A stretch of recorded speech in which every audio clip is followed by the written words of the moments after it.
Thank you for always tuning in. Here's another one of your favorite tunes. Stay stuck. Ya, sahabat lima waktu, masih di program News and Music untuk edisi hari ini. Dan saat ini di studio sudah ada Ketua Badan Dapur Nasional ya, Bapak Basarudin Siregar, yang akan kita ajak ngobrol di kesempatan hari ini terkait dengan makan bergizi gratis ya. Sebelumnya kita sapa dulu Pak, kayaknya kurang depan nih Pak ya, biar dekat mic-nya. Ya, selamat siang Pak Basarudin. Selamat siang kembali. Ya, terima kasih Bapak sudah hadir di Radio 5 Waktu untuk kesempatan siang hari ini ya. Pak, sebelum ke pertanyaan, saya ingin tahu dulu nih terkait dengan Badan Dapur Nasional ini ya. Nanti juga pendengar sahabat lima waktu bisa kirim pertanyaan lewat WhatsApp Pak ya, di 081 214 258 736 081 214 258 736. Nah, Pak Basarudin, bisa dijelaskan nih Pak, apa itu Badan Dapur Nasional yang Bapak pimpin ya? Ya, silakan Pak. Ya, terima kasih sebelumnya. Pada awalnya berdirinya Badan Dapur Nasional ini, semula saya memiliki satu dapur. Tepatnya bulan Agustus tahun 2025 itu sudah mulai berjalan. Nah, pada saat 1 bulan berjalan, saya memperhatikan mulai dari para pekerja security sampai kebersihan ompreng atau food tray dan yang lain-lainnya. Saya berpikir ini cepat atau lambat akan banyak timbul masalah yang dihadapi oleh teman-teman yang mempunyai dapur MBG. Nah, ternyata benar apa yang mungkin Bapak Ibu sekalian yang mendengarkan di radio Suara 5 Waktu ini, bermunculanlah masalah yang ada keracunan, muntah-muntah dan lain sebagainya. Dan yang terbanyak pada waktu itu kejadiannya adalah di Provinsi Jawa Barat. Ya, di Jawa Barat ya. Jadi, yang menurut Bapak berapa banyak punya data nggak Pak di Jawa Barat, berapa kali ada kasus gitu ya? Data tidak saya bawa, tapi para pemirsa pasti mengetahui karena di mana-mana medsos bermunculan hal tersebut. Maka disitulah terbesit saya untuk mendirikan Badan Dapur Nasional ini. Nah, sebelumnya saya berkonsultasi ke Badan Gizi Nasional di Jakarta, kurang lebih 2 jam sampai 3 jam. Saya di screening ditanya beberapa pertanyaan. Saya tidak perlu sebutkan siapa namanya, tapi yang jelas pangkatnya adalah Brigjen Angkatan Darat. Setelah kami berbincang-bincang, akhir daripada perbincangan itu, beliau mengatakan ini cukup baik dan diizinkanlah kami mendeklarasikan Badan Dapur Nasional itu tepatnya di RG Kuliner Bandung Barat. Ya, tepatnya di mana Pak? Di daerah Cipatat ya kalau nggak salah Pak ya? Betul sekali Pak, di daerah Cipatat, persis di depan SPBU Cipatat. Ya, ya silakan Pak. Dari situ gimana Pak perkembangannya dari mulai dibentuk sampai saat ini? Nah, sampai dengan hari ini kami berjalan dan melangkah. Apa yang akan kami lakukan itu berdasarkan petunjuk daripada Allah Subhanahu wa Ta'ala. Apa yang akan kami lakukan, dan pada saat ini kami sudah mempersiapkan diklat dapur MBG, tepatnya berada di Yogyakarta, yaitu di universitas salah satu di Jogja, tidak perlu saya sebutkan. Dan kemudian kami juga sudah membuat majalah MBG yang kami beri judul Giziku. Nah, ini sudah dibentuk tim pelaksananya, tim redaksinya, tinggal menunggu izin dari Badan Gizi Nasional. Dan kemudian seperti radio ini juga kami akan segera membentuk radio yang sama seperti ini, yaitu radio MBG. Itu yang kedua.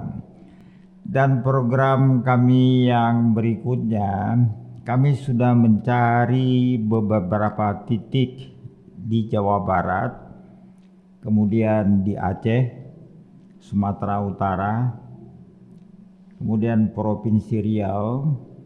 Kami namakan adalah Rumah Makan MBG.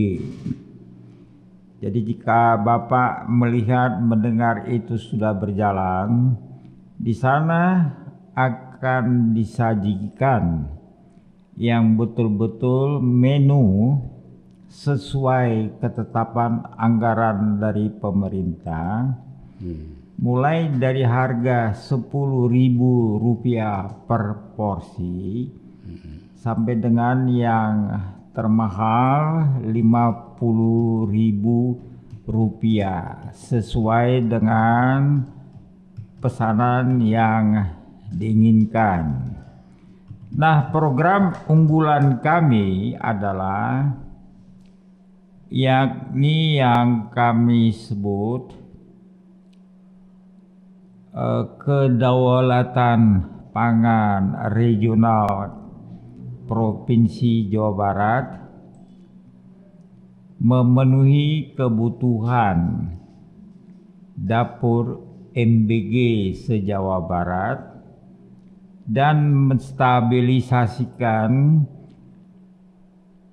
stok pangan yang ada di setiap pasar-pasar tradisional, sehingga kami berupaya dengan maksimal pada saat murid-murid berlibur, para emak-emak, para ibu-ibu merasa senang karena harga telur, harga daging dan lainnya itu menurun.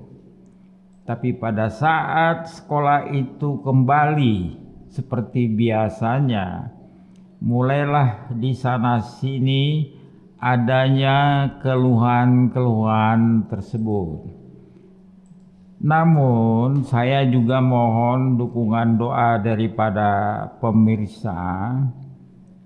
Dengan doa, pada hari Selasa kami adakan rapat di tepatnya di Subang untuk persiapan memulai program seperti yang tadi saya sampaikan. Saya kira begitu, Pak. Ya, baik Pak. Dan sahabat Lima Waktu, mungkin Anda sudah begitu mengetahui ya dari paparan yang disampaikan oleh Pak Basarudin tadi terkait dengan Badan Dashboard Nasional.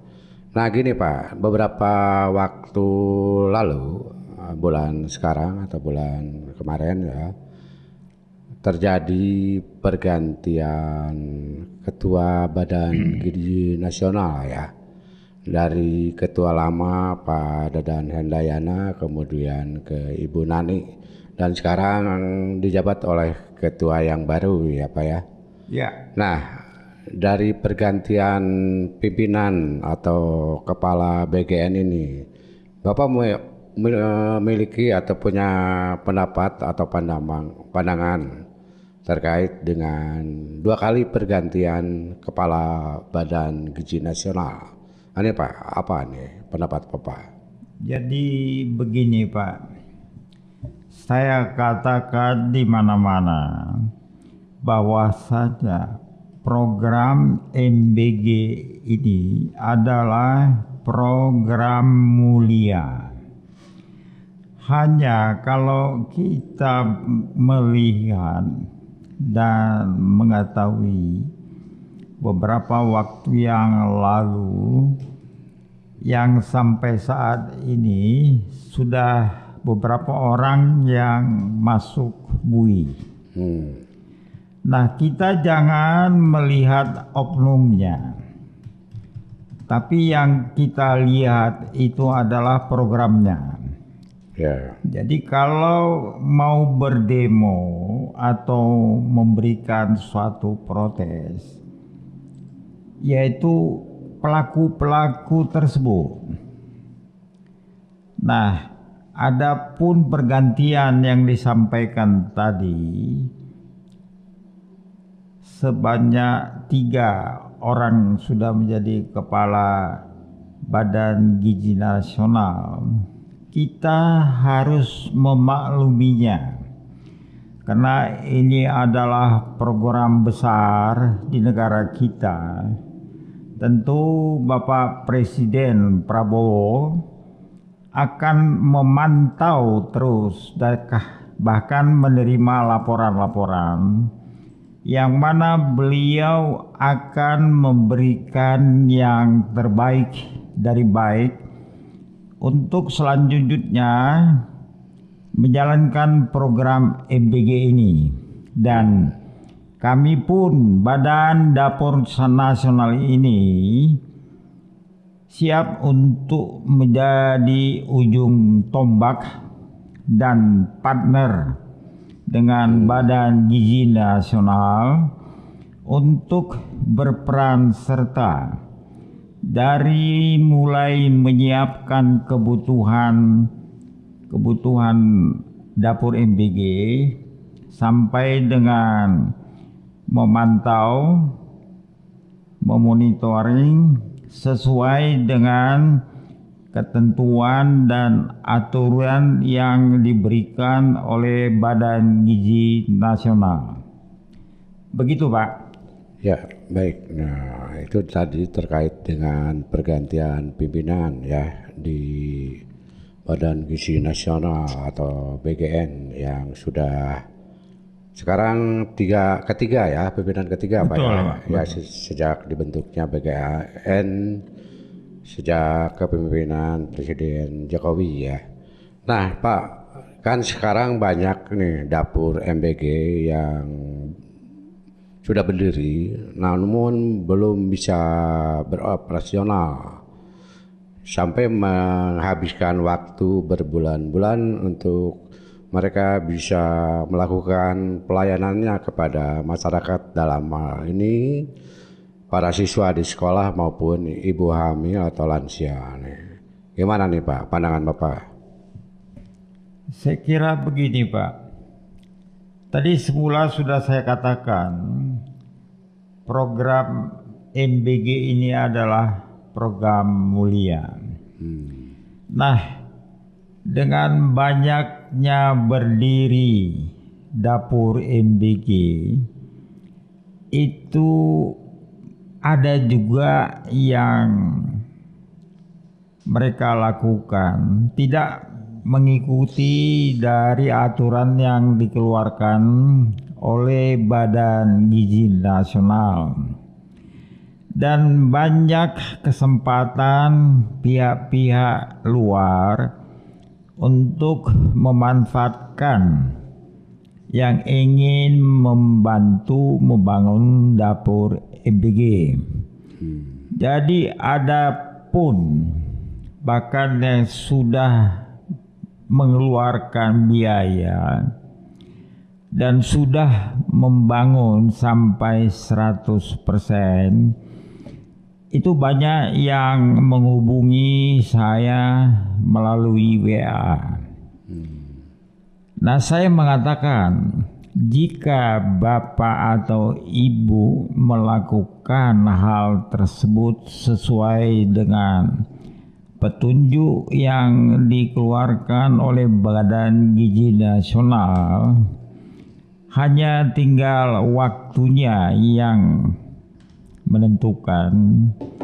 Berdoalah, pinta kepada Allah Subhanahu wa Ta'ala, sehingga apa yang kau pinta insya Allah pasti dijawab oleh Allah Subhanahu wa Ta'ala. Baik cepat atau lambat, bagaimana hubungan komunikasi Bapak Ibu kepada Allah? Saya kira dalam waktu cepat, tapi perlu diketahui, dilihat dulu anggaran pemerintah yang saat ini sudah ketiga kalinya berganti kepala Badan Gizi Nasional. Apakah memang sudah tersedia anggaran APBN untuk mengcover bagi dapur MBG yang segera akan dioperasionalkan? Tentunya saya kira Badan Gizi Nasional akan lebih tahu kapan itu akan dimulai, sehingga kita memerlukan kesabaran. Tapi kesabaran bukan dari diri kita sendiri. Mohonkanlah kesabaran itu datang daripada Allah, diberikan kepada kita. Ada sudah 10 bulan menunggu. Nah, Bapak Ibu pemirsa bisa membayangkan, pasti tidak akan ada sabar orang menunggu. Nah, untuk itulah diharapkan peranan Badan Dapur Nasional ini bisa menghubungi kami melalui WA atau telepon. Apa solusi yang akan dilakukan? Dan perlu kami sampaikan juga bahwasanya Badan Dapur Nasional ini sudah membentuk tim advokasi yang mendampingi para pemilik dapur MBG se-Indonesia. Jika ada masalah yang muncul, apakah itu masalah perdata bahkan sampai ke pidana, kami telah menyiapkan strategi dan kami bagi 3 zone untuk Indonesia. Zone 1 mulai dari Lampung sampai dengan Aceh. Zone 2 berada di titik Jawa, Bali, Madura sampai dengan Lombok. Zone ketiga itu Indonesia bagian timur. Dan perlu diketahui, kami tidak menetapkan harga bukan secara komersial, tetapi adalah kemanusiaan. Kenapa? Para pemilik dapur, setahu saya di Indonesia ini 80% mereka membangun dapur tersebut menghutang kanan kiri dengan jaminan sertifikat rumah, bahkan sertifikat mobilnya, sepeda motornya, bahkan ada yang menjual sapi sampai dengan kambing dombanya. Nah, Bapak bisa bayangkan betapa yang terjadi ini sangat menyakitkan sekali. Nah, untuk itulah kami siap membantu para pemilik dapur MBG, bahkan yang belum bisa beroperasional semampu kami tentunya, dan tidak menjanjikan yang muluk-muluk, dan apapun masalahnya tanpa diberikan tarif. Artinya insya Allah para bapak ibu yang terkena dampak ini pasti akan mampu, karena setiap kegiatan yang kami laporkan adalah satu, kepada Bapak Presiden Republik Indonesia, kedua, kepada Bapak Menhankam, dan ketiga Bapak Pangap, baru keempat adalah Badan Gizi Nasional. Begitu Pak. Ya, baik Pak. Nah, sebelum dilanjutkan dengan pertanyaan selanjutnya nih, ada pertanyaan nih Pak dari pemirsa nih, dari Kang Dani di Kota Bandung. Ini katanya ya, pertanyaannya begini, persyaratan apa saja bila ingin membuka dapur MBG? Apakah ada ketentuan khusus nih Pak? Bisa dijelaskan nih dari pertanyaan yang disampaikan oleh Kang Dani di Bandung ya. Terima kasih sudah berpartisipasi siang hari ini. Persyaratan apa saja ya bila ingin membuka dapur MBG? Apakah ada ketentuan khusus katanya nih Pak? Pertanyaannya begitu. Terima kasih Pak Dani. Terima kasih atas pertanyaan yang cukup bagus untuk diajukan. Tentunya akan berbeda persyaratan di awal dengan yang sekarang ini. Namun saya hanya bisa memberikan adalah harus jelas dulu di mana lokasi titik dapur yang akan dibangun. Untuk itu berkoordinasilah dengan Korcam yang ada di kabupaten atau kota di tempat mana Bapak Dani berada. Nah, setelah koordinasi, tentunya yang kedua adalah ada apa tidak PM di sekitar titik dapur yang akan diajukan. Nah, itu sebagai dasar utama. Kalau PM-nya penerima manfaat yang ketentuan sejak Januari tahun 2026 yang saat ini ditentukan antara 2.000 sampai dengan maksimal 2.500 penerima manfaat. Nah, itu yang merupakan syarat mutlak. Adapun syarat-syarat lainnya bisa dilihat, diklik saja apa saja persyaratan yang harus dipersiapkan untuk membangun sebuah dapur. Karena begini Pak Dani, dapur MBG ini ada dua jenis.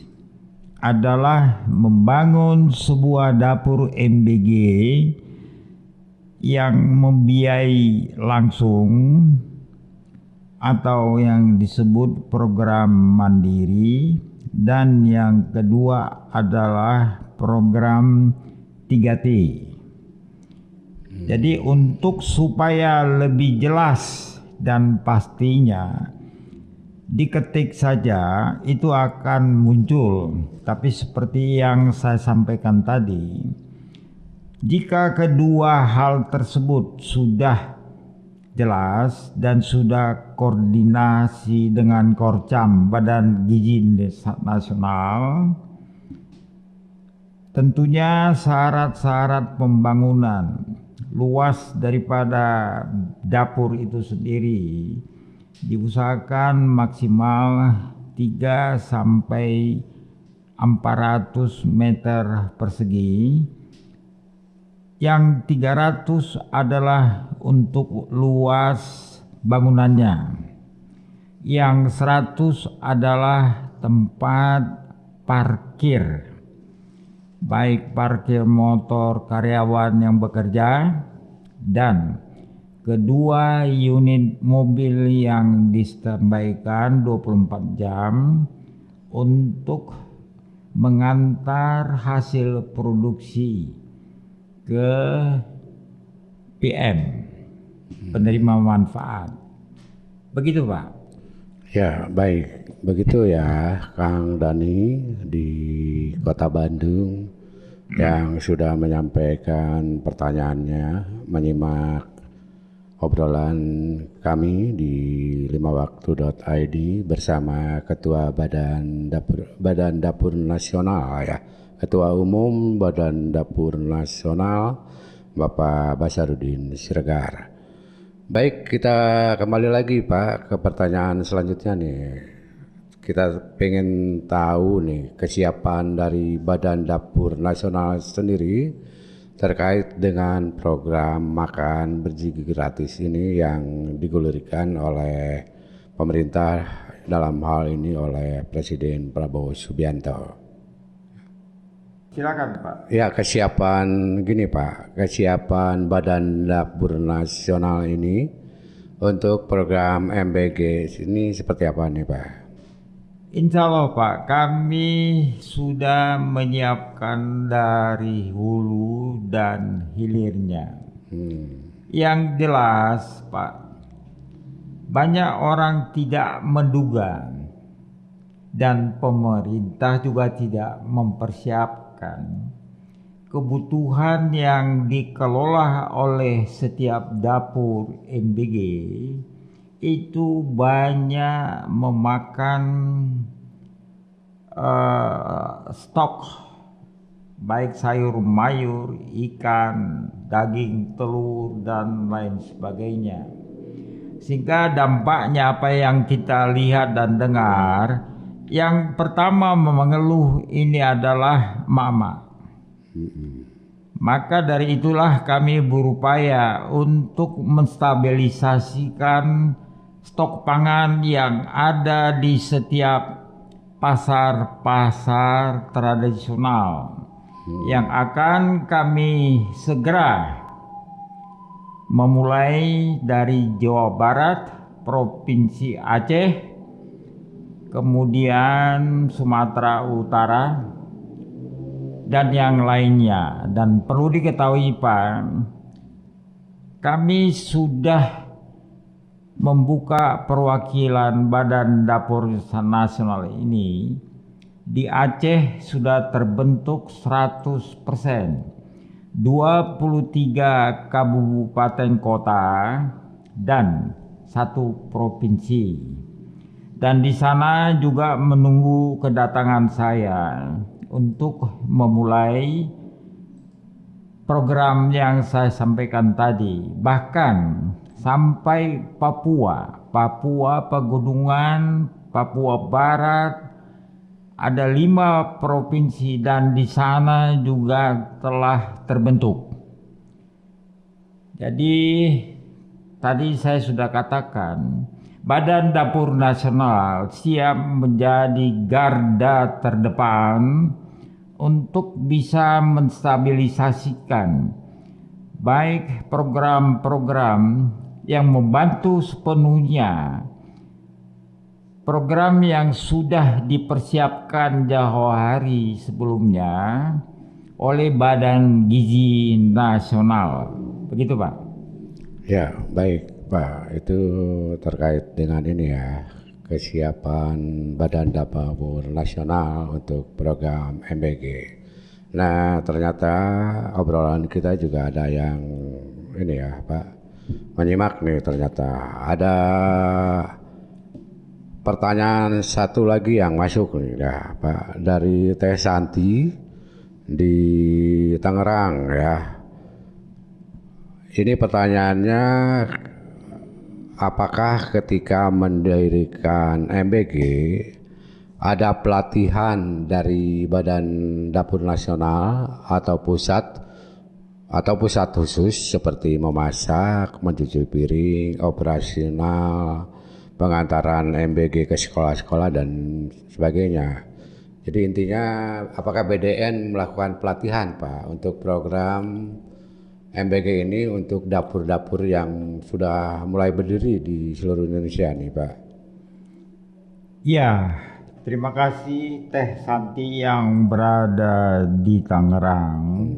Tadi sudah saya sampaikan, kami sudah menyiapkan satu gedung yang kami namakan Diklat MBG.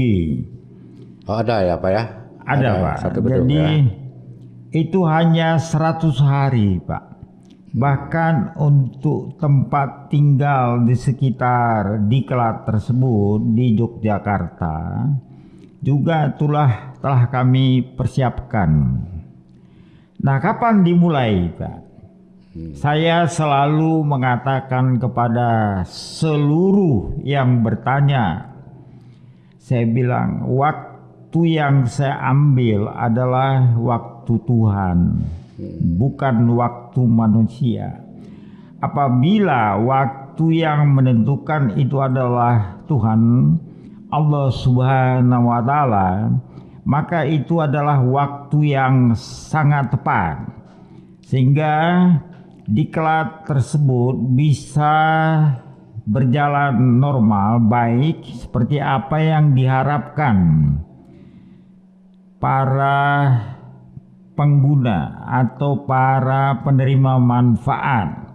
Dan 100 hari itu sudah siap pakai Pak, mulai dari koki, satpam, termasuk yang lainnya, dan di sana menampung kurang lebih hampir 1.000 orang. Tentu dibagi waktunya dalam 100 hari untuk menerima ilmu pengetahuan dari para dosen, mulai dari gizi, manajemen, dan keuangan. Dan di samping itu kami juga sudah menyiapkan membangun satu dapur untuk mereka langsung praktek. Nah, tentunya dalam 100 hari itu mereka melakukan dalam 1 minggu itu bisa mencapai 3 kali praktek langsung di dapur itu sendiri. Saya kira yang saya jawab ini Teh Santi di Tangerang bisa menerima dan dukung kami Badan Dapur Nasional. Dari kami untuk badan yang memiliki dapur MBG atau pemilik dapur, dan sebaliknya Anda juga mendukung setiap program yang akan kami munculkan, sehingga kita sama-sama saling dapat bahu membahu untuk mencapai tujuan apa yang diinginkan oleh pemerintah, khususnya Bapak Presiden Republik Indonesia Bapak Prabowo. Dan perlu diketahui, di dapur saya sendiri saya menanam sayur mayur. Lahannya itu adalah lahan masyarakat yang ada di sekitar dapur tersebut.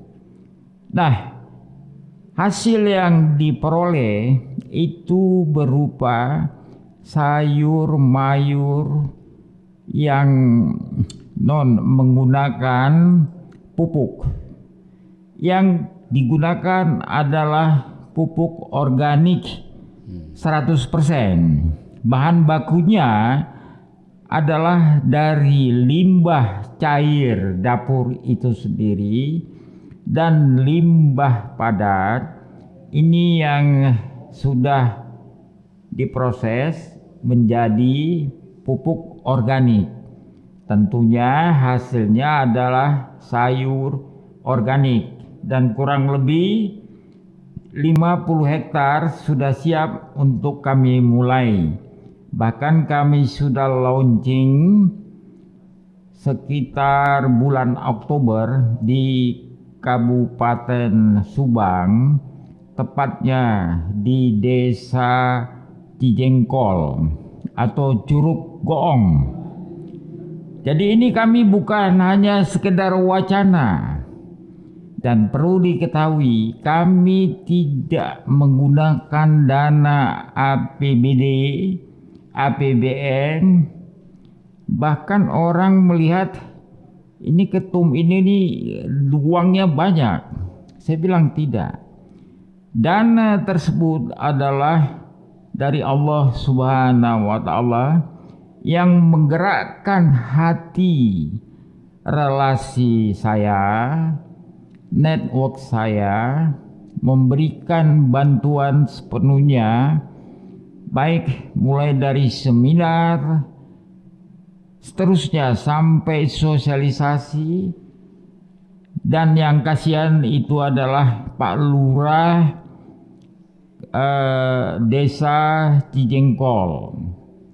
Saya kira begitu Pak. Jadi saya orang ini nggak mau berwacana, langsung action. Nah, ini tinggal menunggu kesiapan para pengurus Badan Dapur Nasional, dan tentunya diharapkan yang nanti kami dilantik minimal oleh Kepala Badan Gizi Nasional BGN, dan kami harapkan supaya lebih semangat lagi, karena ini adalah secara nasional. Kiranya berkenan nantinya Bapak Presiden Republik Indonesia dapat melantik kami seluruh Indonesia, dan tempat juga kami sudah persiapkan, tepatnya di Kota Prabu Mulih, Sumatera Selatan. Dan Pak Wali Kota, saya sudah mengadakan rapat seluruhnya, kedatangan Bapak Presiden, para menteri, bahkan Kepala Badan Gizi Nasional, sepenuhnya dibiayai oleh pribadi, bukan APBD Kota Prabu Mulih. Dan di sana yang menarik adalah pada saat acara itu dilaksanakan, kami sudah menyiapkan suatu strategi Bapak Presiden akan melakukan panenan di satu petak sebelah kiri beliau, dan sebelah kanannya langsung menanam.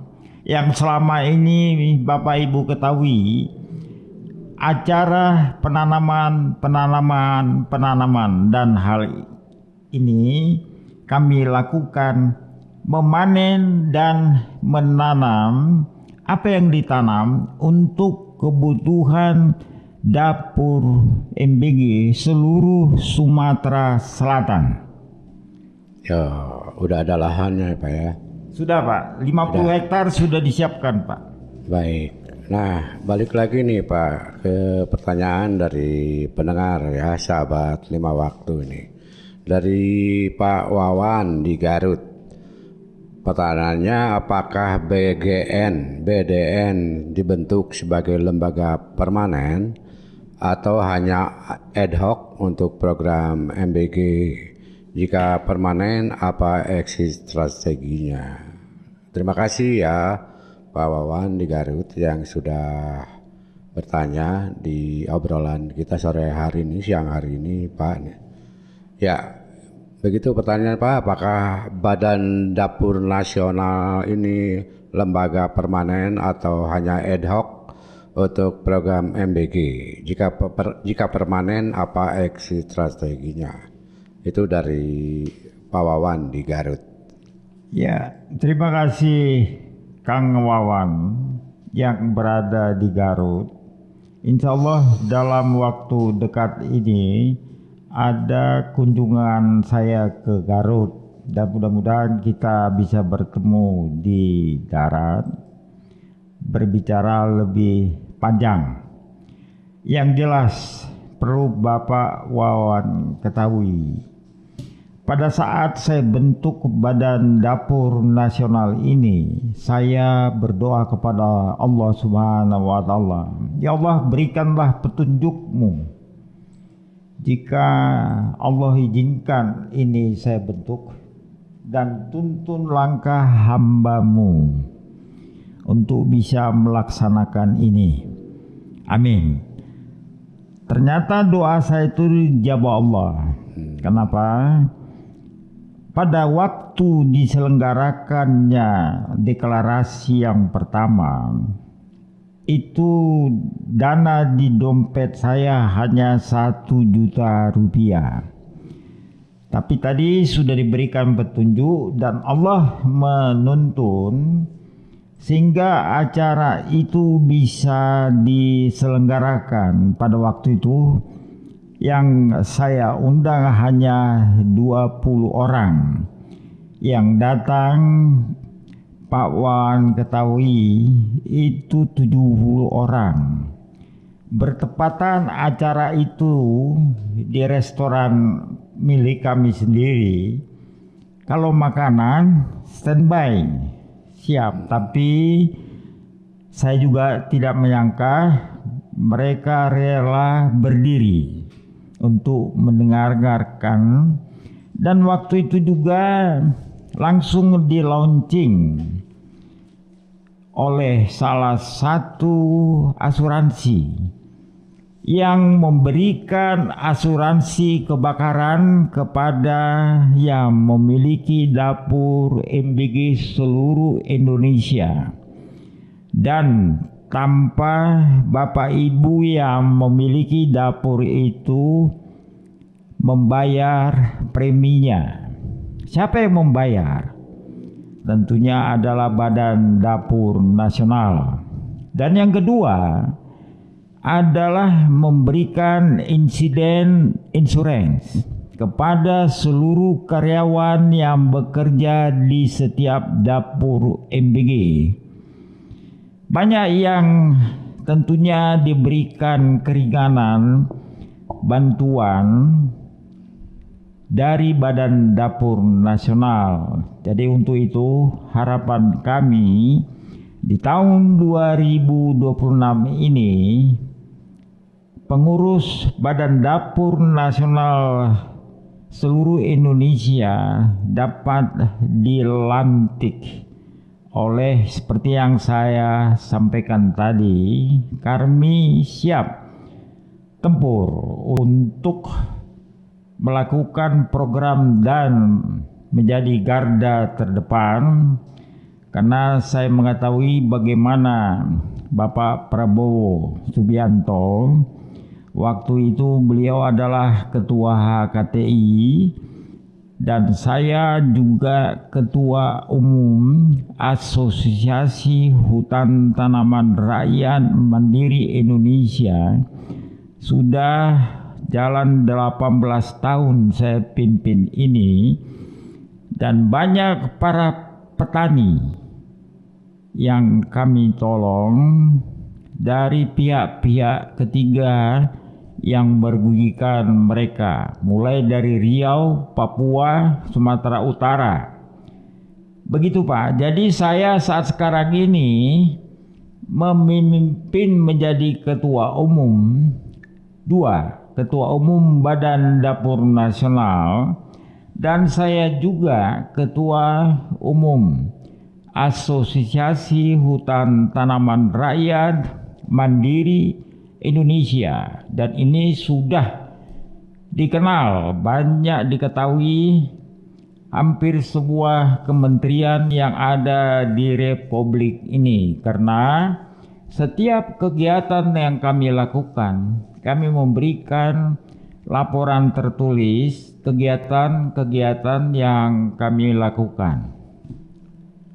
Ya, baik. Demikian ya jawaban dari pertanyaan yang disampaikan oleh Pak Wawan ya, di Garut kepada Ketua Umum Badan Dapur Nasional Pak Basarudin Siregar. Terakhir nih Pak, mungkin ini pertanyaan terakhir atau kupasan terakhir di sesi ini ya, di program News and Music sore hari ini. Nah, pertanyaan terakhir ini, apa nih Pak program unggulan Badan Dapur Nasional dalam upaya mendukung program MBG ini Pak? Saya kira tadi sudah saya sampaikan, program unggulan tersebut pertama adalah menyiapkan kebutuhan oleh Dapur MBG seluruh Indonesia terpadu. Begitu Pak. Yang kedua, mempersiapkan informasi yang akurat melalui majalah MBG yang kami beri nama Gizigo, dan mempersiapkan radio MBG yang seperti saat ini. Begitu Pak. Ya, baik. Terima kasih nih Pak Ketum ya, Bapak Basarudin Siregar ya, yang sudah meluangkan waktu hadir di perbincangan sore hari ini di radio5waktu.id. Kita akhiri perbincangan kita hari ini.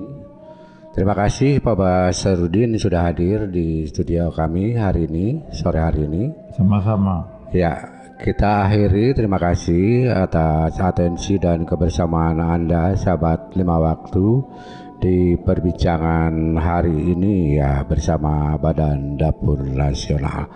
Sekali lagi saya ucapkan terima kasih. Wassalamualaikum warahmatullahi wabarakatuh. Thank you for always tuning in. Here's another one of your favorite tunes. Stay stuck.